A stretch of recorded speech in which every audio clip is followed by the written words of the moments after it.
اللي قلبه نضيف ربنا بيحبب فيه خلقه من غير سبب، بيتزرع في وشه قبول غير عادي، وبيجي مع طلته سلام نفسي وخفة حضور ملهاش وصف، وبيخطف القلوب قبل الأنظار من غير أي مجهود. السر في الآية الكريمة اللي بتقول وألقيت عليك محبة مني. لما ربنا يحبك اتأكد إنه هيجعل كل الطيبين اللي بتقابلهم يحبوك ويرتاحولك كأنهم عارفينك من سنين.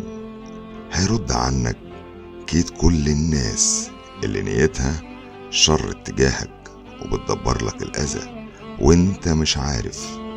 هيسخر لك اللي شبهك ويقف لك ولاد الحلال ويمهد لك طريقك ويوقعك في اللي ينفعك ويحبب فيك أهل الأرض والسماء.